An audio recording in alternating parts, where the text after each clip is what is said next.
eu despertei antes mesmo do alarme tocar. Antes do galo cantar e até antes dos primeiros raios de sol surgirem. Pulei da cama de uma vez só, sentindo minhas pernas como se estivessem carregadas de molas após o sono. Atravessei o corredor deslizando de meias, dei um tropeço no tapete. Quase derrubei o vaso decorativo da sala e entrei na cozinha com um sorriso imenso no rosto. Minha mãe já se encontrava lá, preparando aquele café quentinho e servindo o pão com manteiga cortado em triângulos exatamente como eu adoro. Devorei tudo com tanta pressa que ela soltou uma risada e comentou: "Calma, meu filho, o quintal não vai fugir de você." Só que eu já estava segurando o tênis. Ajustei os cadarços, precisei de 3 tentativas, mas funcionou. Abri a porta dos fundos e inspirei profundamente.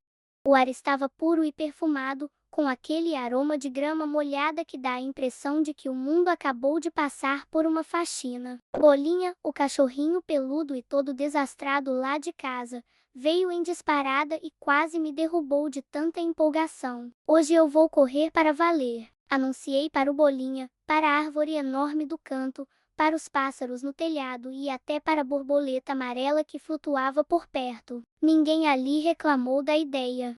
Me posicionei na linha imaginária perto dos degraus, enchi o peito de ar, ergui o joelho como se fosse um competidor olímpico e comecei a corrida. Uma volta completa na árvore, moleza. 2 voltas, eu ainda aguentava. 3 voltas, senti minhas pernas pesarem como se fossem feitas de concreto. Interrompi o movimento. Senti um aperto na barriga e o fôlego simplesmente desapareceu. Curvei o corpo com as mãos nos joelhos e observei o quintal, que parecia ter esticado de tamanho enquanto eu corria.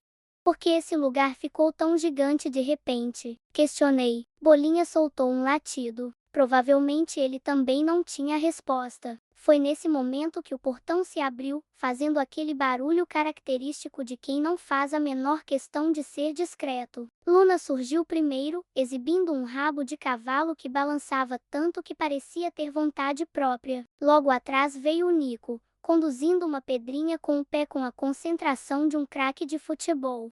E, por fim, apareceu a Mel, segurando sua garrafinha de água com o cuidado de quem carrega um bebê descansando. "Teteu!" Os 3 exclamaram em coro. Eu tentei correr, mas meu fôlego resolveu fugir. Contei para eles, fazendo um certo mistério. "Acho que ele escapou pelo portão." Nico fixou os olhos na saída, como se realmente esperasse ver o fôlego passando por lá. "O meu faz a mesma coisa." Ele concordou com toda a seriedade que conseguia reunir. Decidimos, então, tentar o percurso juntos. Nico assumiu a liderança, porque ele sempre gosta de ir na frente. Luna se posicionou ao meu lado, enquanto Mel vinha logo atrás, cantarolando uma melodia sem palavras que só existia na cabeça dela. Corremos contornando a árvore, passamos pelo canteiro de flores da minha mãe e retornamos para a escada. Eu parei antes de todo mundo. Desta vez, o incômodo na barriga foi maior e uma das minhas batatas da perna deu uma fisgada tão forte que acabei fazendo uma careta hilária sem querer.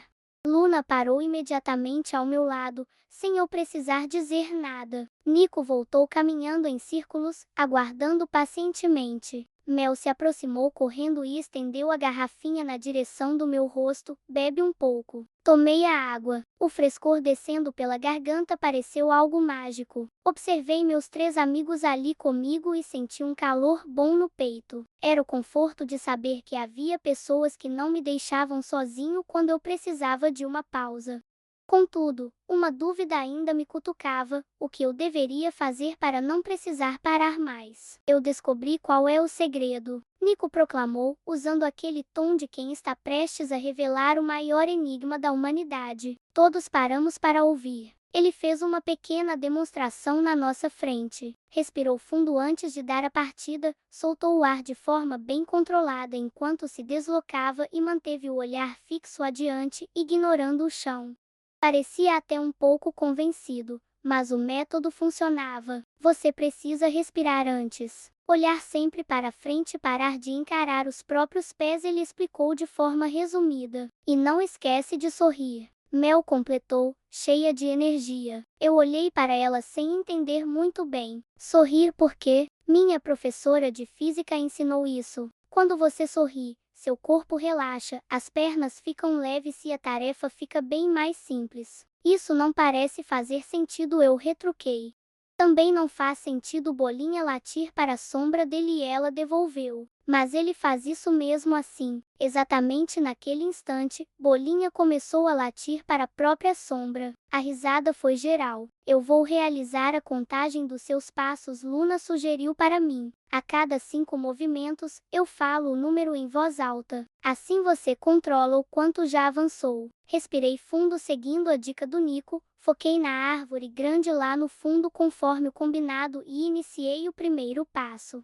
Luna começou a contar. 1, 2, 3, 4, 5. Forcei um sorriso. Foi uma expressão meio torta, artificial, de quem ainda duvida da técnica. Só que o Único acabou tropeçando num buraquinho e quase foi ao chão. A Mel soltou um grito de susto e meu sorriso forçado se transformou em uma gargalhada genuína. E no momento em que o sorriso ficou real, minhas pernas simplesmente esqueceram aquela sensação de peso. Alcancei a árvore sem precisar de pausas. Toquei o tronco com a mão e senti que algo profundo, dentro de mim, tinha se transformado. Minha mãe surgiu na varanda lembrando uma fada madrinha carregando uma bandeja especial. Nela havia suco de laranja bem gelado, copos pequenos e um prato com rodelas de banana no ponto ideal de amadurecimento. Nem verdes, nem passadas. Estavam perfeitas. Nós 4 corremos para debaixo da sombra como se o cansaço nunca tivesse existido. Nos acomodamos nos degraus, cada um com seu copo em mãos.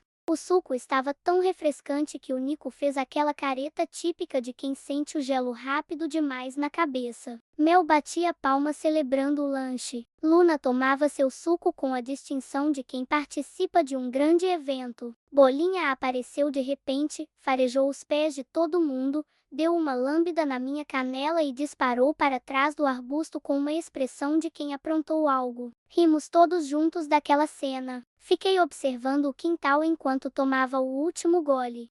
Relembrei as vezes em que desisti antes da hora, o ar que faltava, o peso nas pernas e o desconforto na barriga. Mas lembrei, principalmente, da árvore grande que eu finalmente tinha alcançado. Luna se sentou ao meu lado no degrau e comentou baixinho. Você evoluiu muito, sabia? Não foi um discurso longo nem teve comemoração extravagante. Foi apenas ela relatando o que observou, com aquela calma que é só dela. E aquele comentário foi o empurrão que eu precisava para querer tentar mais uma vez. Me levantei sem pressa. Alonguei os braços tão alto que parecia que eu ia tocar uma nuvem. Encarei o terreno à minha frente. Aquele quintal, que antes me parecia imenso, agora parecia ter o tamanho exato. Vamos uma última vez, propus. Uma última vez. Os 3 gritaram de volta, já em pé, sorrindo e prontos para a ação. Bolinha latiu 4 vezes seguidas. Estava de pleno acordo. A 5ª tentativa superou todas as anteriores. Eu não foquei na velocidade e nem tentei ultrapassar ninguém. Iniciei devagar, respirei de forma consciente, mantive o olhar fixo adiante. Quando a Luna iniciou a contagem, eu sorri. Um sorriso verdadeiro, que vinha de dentro. Talvez fosse pelo vento agradável no rosto. Talvez fosse pela Mel cantarolando aquela melodia sem letra.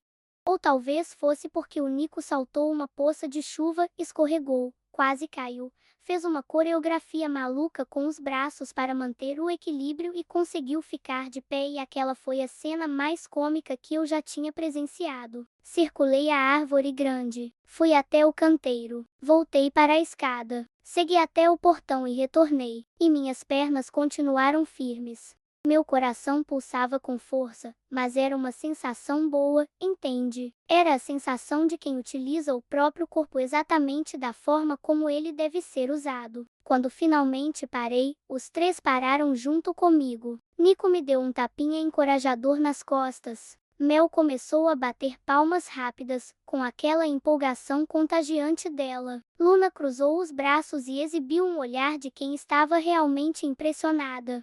Lá da varanda, minha mãe exclamou: "Muito bem, Teteu." E o Bolinha latiu 3 vezes, como se tivesse acompanhado cada detalhe e quisesse validar o meu esforço. Permaneci ali no centro do quintal, com os braços estendidos, o peito ofegante e um sorriso que eu não conseguia nem queria esconder. Antes de entrar em casa, caminhei até a árvore grande pela última vez. Encostei minha palma no tronco. Olhei para todo o espaço em volta, do portão à escadaria, do canteiro até o muro. Eu havia percorrido tudo aquilo sem interrupções. Bolinha veio cheirar meu calçado. Fiz um carinho nele e entrei sorrindo, levando comigo o fôlego, a companhia dos amigos e a tarde mais incrível da minha vida.